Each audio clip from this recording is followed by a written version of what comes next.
Na po kami rito sa Pilipinas. Kami po ay may dugong Tsino. Ngunit, ang puso namin ay Pilipino. Para sa Philippines. Pinanganak ako dito sa Pilipinas, lumaki at nag-aral dito sa Pilipinas, at nais namin umunlad ang Pilipinas. So kami, dugong Tsino, pusong Pinoy, pusong Pilipino. At sana magkaroon ng mas magandang Pilipinas.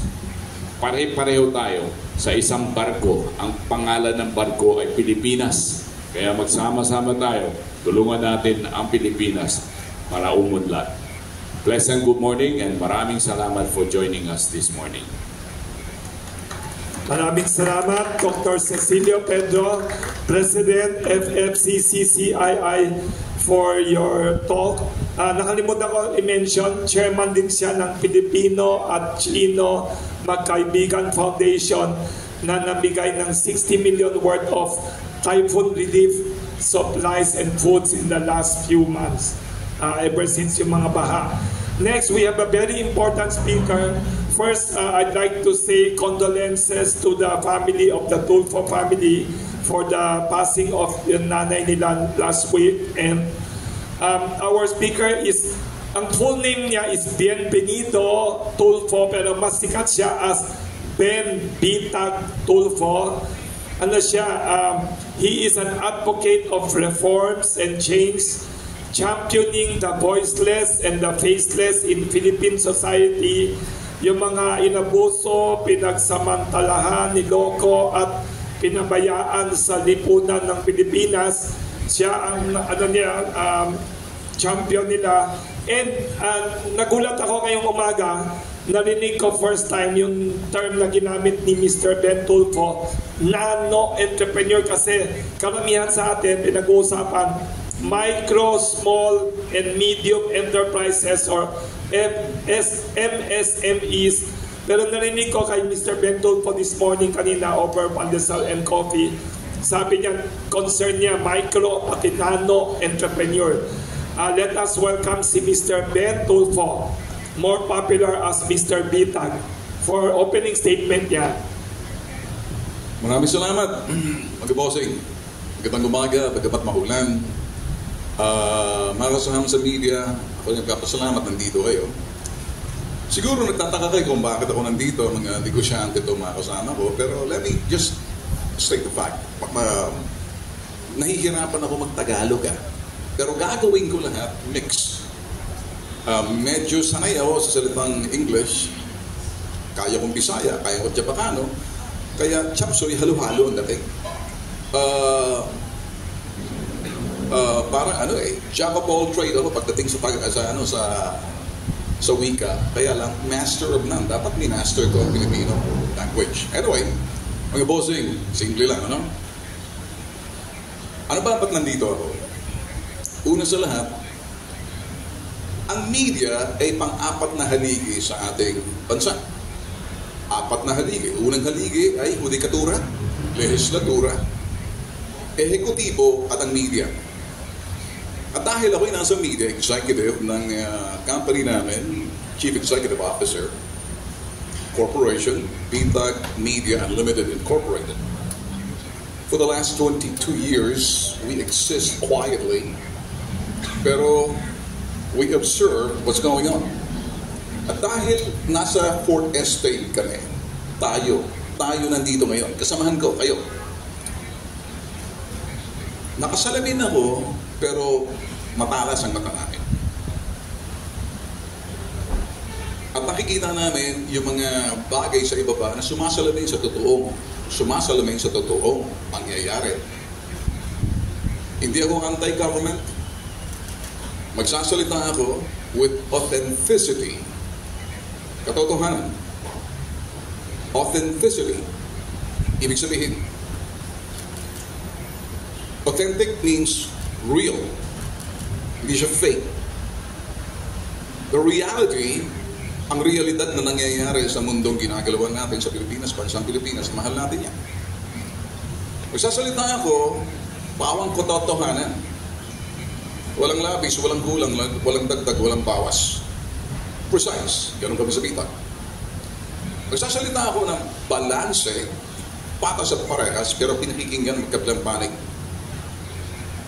Yan ang aking puso dahil ako'y mamamahayag, tulad ninyo, mamamahayag tayo rito. Ipapahayag ko kung ang sakit ng sistema nakikita namin. Ang bitag ay meron kaming action center. Araw-araw, dumarating yung mga tao, daan-daan, bumibilang. Luzon, Visayas at Mindanao, nakikita namin. Hindi ako politiko. I am a media person, pero may advocate ako. Advocate ako. May advokasya kami. Ang advokasya namin, ilaban ka, hindi ka iiwan. Kontra kami pang-aabuso. Kontra kami sa pananamantala. Kontra kami doon sa panloloko at pagpapabaya. Itong bagay na to na dapat gusto ko makita ninyo para sa mga totoong tao nang nahaharap sa hamon, sa totoong lipunan, sa totoong mundong ginagalawa nila na mayroong pamahalaan, may mga iray sila'y naatasan, mga polisiya, yung mga bagay na sundin nila. Ang totoong pangyayari na nakikita namin yung mga maliliit, sila yung mga walang mukha, walang boses. Ika nga, the faceless. You're nobody. Wala ka eh. Because you're nobody, nobody listens to you. Wala ka kasi. So, walang makikinig sa'yo. Sino makikinig doon? So, dahil faceless ka, you're nobody, wala kang boses, you're voiceless. Kami, marunong kami makinig, pinakikinggan ang mga problemang totoong pangyayari. Mag-i-intro ako ngayon sa inyo para maintindihan ninyo. Bakit ba ako nandito ngayon? Sige, i-dissect natin. May kasabihan, when there's movement, there is commerce. When there's movement, there is commerce. Siguro nakaranas kayo ng pandemic, lockdown. May restrictions, may constraint, may hadlang, sakal ang ekonomiya. Hindi tayo makatravel at time. Na-experience natin yan. Halos bumaliktad ang mundo. The worldwide COVID-19. It was hard for the businesses. Maraming namatay ng mga negosyo. Mid-size. Hindi sila makapag-survive because of the virus. Well, tapos na tayo rin. Huwag natin pag-uusapan. Kaya ako sinasabi, when there's movement, there's commerce. Anong ibig sabihin ng movement? Ang movement ay sa panghimpapawid. Yung mga aeroplano, dinadala yung mga produkto sa isang lugar, galing sa labas ng bansa, papasok nating bansa. Yan ay sinasabing movement of goods by the airlines. Navigation, the movement, the sea lanes. So nakikita natin, pag nakita natin na may mga nagaganap na movement, magandang senyales siya. And may movement of goods using transport by land. So land, sea, and air is the movement. Where there's movement, there's commerce. Where there's traffic, wag lang yung traffic na hindi umuusad, natatalo rin ang ating gobyerno na malaking bilyones kapag kaya ginagawa ng ating gobyerno yung sinasabing ito yung build ng mga malaking highways, mga para hindi ma-impede, hindi mahadlang yung ang kilos ng ating mga produkto na maihatid doon sa mga paroroonan nila. Sinong nasa likod niyan? Mga negosyante. Naintindihan natin, ako bilang isang mamamahayag, may mata ako, kaya ako nakasalamin, meron akong salamin at sumasalamin ang nakikita kong katotohanan, hubot na ba na katotohanan? Ako naniniwala na ang pag-unlad ng bansa ay nakaangkla sa kumpiyansa ng mga negosyante. The business confidence of the business people. Kumpiyansa. Bakit? May nakikita silang kumpiyansa. Mahirap na yung walang katiyakan, takot, pigil ang negosyo. Malalaking negosyante yan. Pero paano naman yung mga mid-size, small-size, micro, and nano businesses na maliliit lang, nagsusumikap para mabuhay? Independente, gumagamit ng kapital. Ngayon, sinasabi ko sa inyo, ba't ako nandito? Hinihimay-himay ko para magkaintindihan tayo. Ito kasi ito yung talino, ipinagkaloob sa akin, ang buong may kapal, talento. ability to articulate, communicate, digest, ingest. Not only that, translate, interpret, so you can relate. And that's the God-given gift na ibinigay sa akin para ilaban yung mga maliliit na mga negosyante. Ang kumpiyansa ng mga mamimili ay nakaatang base doon sa sinasabing kumpiyansa ng mga negosyante. The business confidence create a good economy for the community kasi may nakikita silang pag-asa. May epekto yan sa maliliit na negosyante. Pag nakita ng mga mamimili na ganon ang klema, na ganon ang nakikita nila, then tumataas din yung consumer confidence, yung kumpiyansa ng mga mamimili na mamili sila na walang hadlang kasi panatag ang kanilang kalooban. Consumer confidence. Consumer confidence means consumer spending dahil lamang sa nakikita natin the movements of goods and services. Then I don't want to talk like an economist. So let's talk about small business.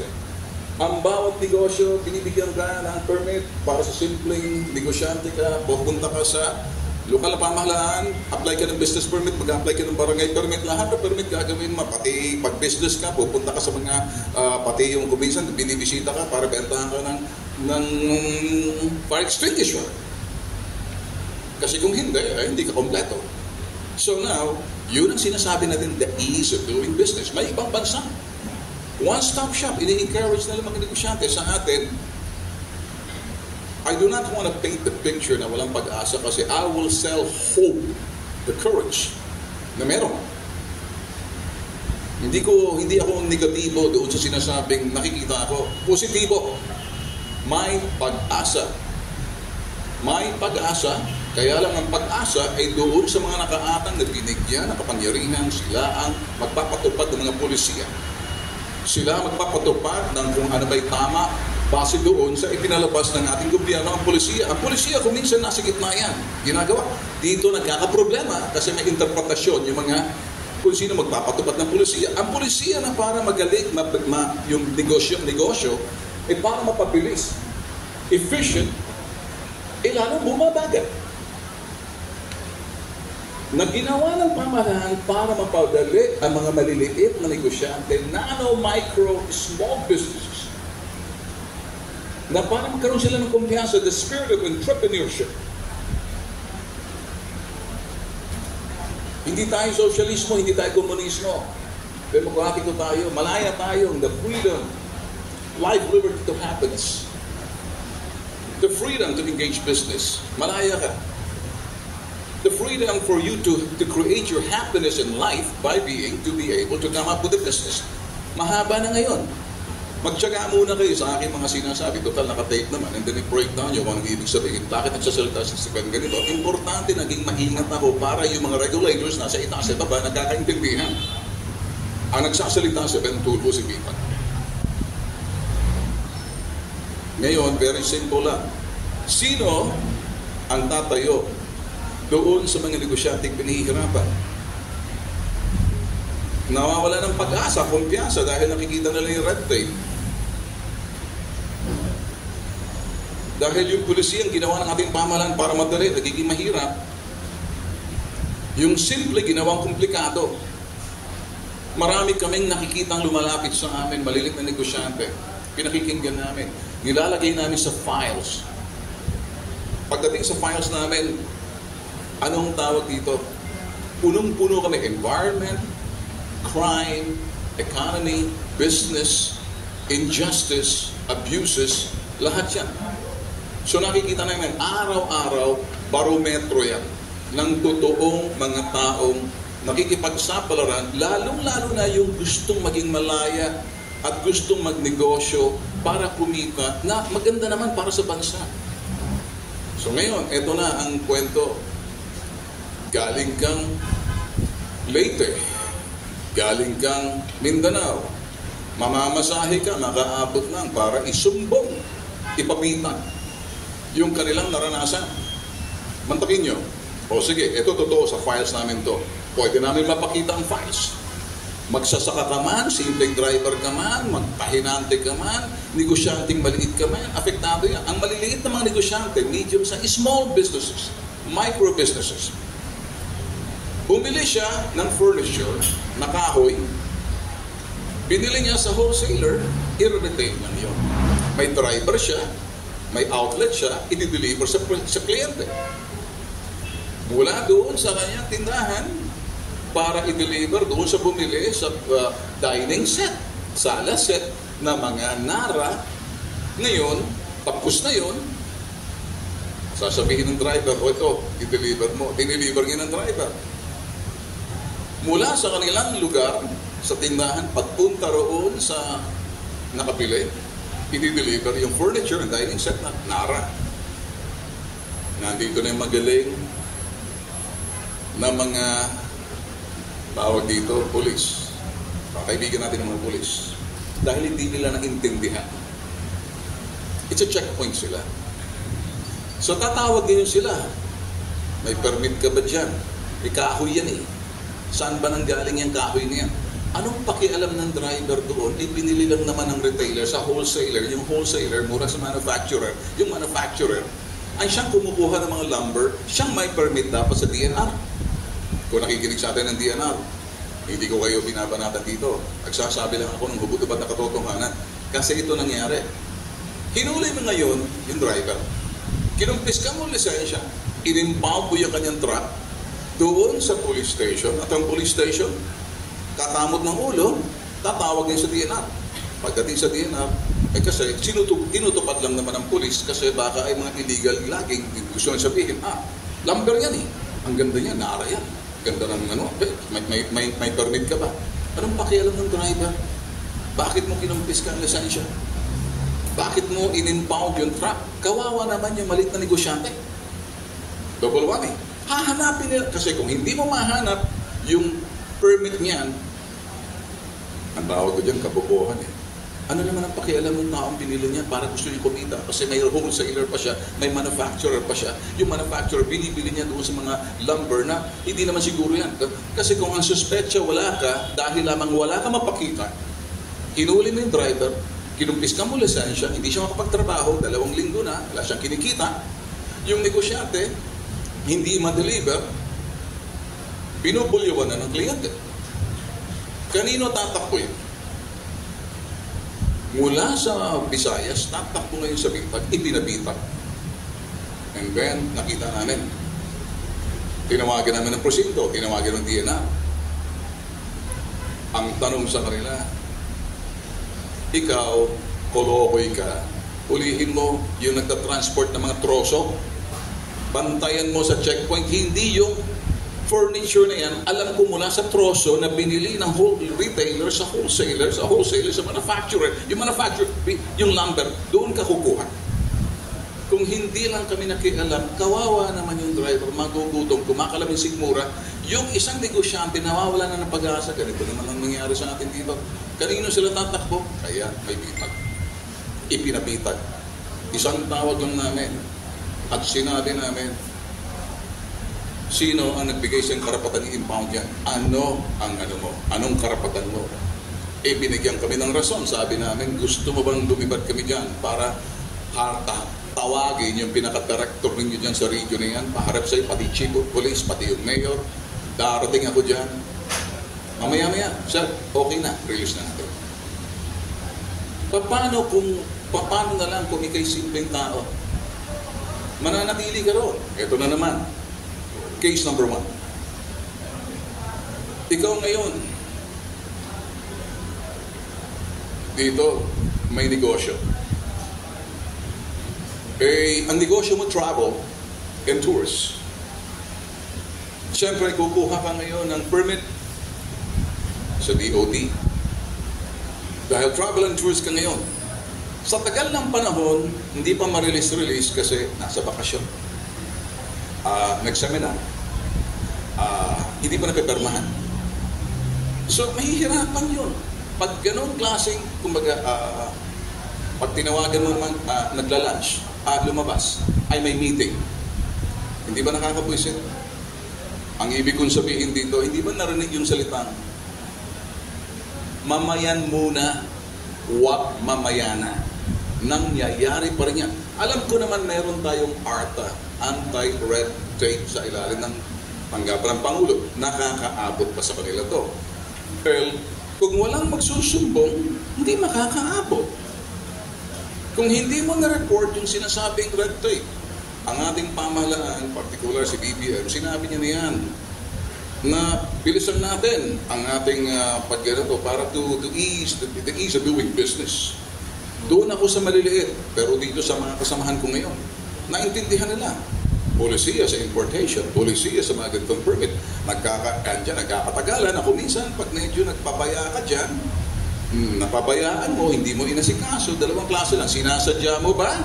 Nananadya ka ba? Or tamad ka lang. Either way, tamad ka lang, hindi mo nakita, or sinasadya mo, that's called grave negligence. May kaparusahan dyan. Kapag sinadya mo yan, dahil may pakay ka, pinahirapan mo yung maliit na negosyante, may problema ka. May kalalagyan ka dyan. Pwedeng gamitin yung sinasabing ombudsman, graft. Grave negligence leading to graft. Sa tulong ng, eto, tutulungan namin yan. So, ang trabaho namin dito, turuan ang mamamayan. Bigyan sila ng kaalaman para sila ay maging malaya. Patuloy kaming ilalantad itong mga kahinaan na to na hindi naman nakakaabot sa itaas. Kaya ang sinasabi ko, kung kayo yung mga nakakaintindi sa akin, the job of the journalist, lalo na sa bitag, we inform, educate. Number one, we inform and educate. Number two, we emancipate.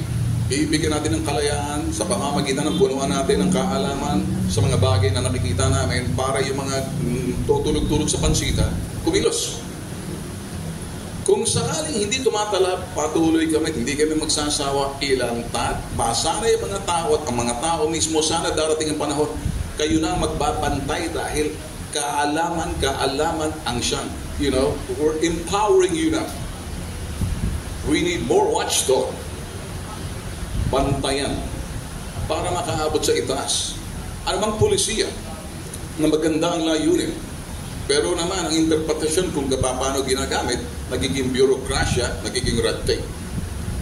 Naniniwala ako na kapag kayo nag-apply ng lisensya, anuman, etc., meron tayong sinasabing marginalized note. Naniniwala ako 72 hours lang dapat yan. Pag sobra dyan, may mga days yan na importante. Pero kung minsan lumalagpas, maabot ka ng kalahating taon, isang taon, may problema ka na roon. Kaya nga in-establish sa ilalim ng tanggapan ng Pangulo, anti-red tape, ARTA. So ngayon, marami pa akong story na pwedeng sabihin sa inyo. Pwede pa namin support ng files, hindi kami nagkikwento rito, hindi kami kwento-kwento. Pag hindi namin na dokumento, hindi namin kinikwento. Lahat ng na-dokumento namin, kinikwento namin, nasa files yun. Bawat buong katotohanan. Isang negosyante, nagsusumikap, makakolekta. Sinikap niya, ang kanyang kapital, maliit lang. Kontratista siya, tatrabaho siya, kukuha siya, dadaan siya sa sinasabing bidding process ng ating pamahalaan. Wala siyang ginawa, above board lahat ang ginagawa niya. Negosyante siya, gusto niya kumita para sumigla, at lang buhay, maging independente. Mabilis na may deliver niya ng yung kanyang serbisyo doon sa sinasabing tanggapan ng lokal na pamahalaan, kung sino naman dyan pinagkukunan niya. Mabilis dahil negosyante sila, maliliit, na yung kanilang kapital dapat makuha agad nila, yung kanilang cost of investment, yung ROI, yung balik, dapat mabilis agad. So, mabilis sila mag-bill, tama naman, billing fashion to collect. Anak naman ng timpaklo. Pagdating mo roon, ay, nasa seminar, ay, nag-out of the country. Ay, kuminsan, pagdating niya, ay, sandali, nagluluksa, namatayan. So, gaano katagal? 40 days and 40 nights magdadasal. Naloko na. Yan ang mga totoong storya ng mga negosyante. Nakikita namin. Kanino tatakbo? Sa agrikultura, mga magsasaka, marami pa akong kwento. Isa ang problema. Napakahirap para sa kanila dahil sila ay walang mukha, walang boses. Ang mga malalaking negosyante, may karapatan, may kapakanan, meron silang Boy, lahat ng mga bagay, sandata, ilaban, kontra, kasi kilala sila. Yung mga simpleng negosyante, mga totoong tao, nagsusumikap. Kahit na yung simpleng balot vendor, magtitinda yan eh. Kukunin niya yan. Ay kung minsan, pag nalintigan ka, naharang ka, medyo, anong balot mo dyan? So nakikita niya na, simple to. The ease of doing business. Ang siyang dapat maghikayat sa mga dayuhang investor. Dahil nakikita nila, madali ang negosyo, hindi mahirap. Tulad ng sinabi ng kasamahan ko kanina, sabi niya, malayo na ang Indonesia, malayo na ang ibang bansa. Dati yung Singapore, back in the 60s, kinahangaan tayo. Ngayon, naiwan na tayo sa kangkungan. Salamat dun sa kanang leader, sa Lee Kuan Yew, buo ang dibdib, partiba ng sikmura, ipinatupad, hanggang sa kanyang namatay, ginagbayan niya. Huwag tayo mawala ng pag-asa. Ang susunod na henerasyon, ang sino mga leader ngayon, at yung mga leader ngayon na sinasabi natin, sila ang mayroong kapangyarihan, sila ang may karapatan, kumbaga dahil sila'y sapat na ang kanilang kaalaman, kanilang karunungan, the wisdom and the knowledge. They're trained. The new generation of leaders ay yung mga leaders upcoming. But the next generation, turuan natin ang mga tao para magkaroon ng disiplina. Hanggat hindi natin nakikita ang kamalian, hindi tayo pwede magbago. Huwag tayo magsawang punahin ang mga mali. Pag nagsawa na tayo, tinatanggap na natin. Tulad ng sinabi ng speech na ating Pangulo si BBM, na ito'y biblical, na ginamit ni Edmund Burke, na philosopher, pero nanggaling sa Biblia. Evil triumphs when good men do nothing. Evil triumphs when good men do nothing. Ang kasamaan ay magwawagi kapag yung mabubuting tao ay nakaupo lang at walang ginagawa. Pag wala kang ginawa, tinanggap mo na yung sistema, tinanggap mo na yung kalokohan ng tao, pinagkakatiwalaan mo. Huwag mawala ng pag-asa. We have to have the hope and the courage to continue to make a change. Sabi nga natin dito, and this is something na I will make it more biblical. Para magkaroon ng pagbabago sa iyong komunidad, punuan mo ang pangangailangan ng kapwa mo. Kung ano man yung kulang, huwag kang humingi ng kapalit. Ipasa sa Diyos mo na lang at darating yung sinasabing ito naman ay biyaya kung meron. Pero kinakailangan meron kang tibay ng loob, the courage to speak up.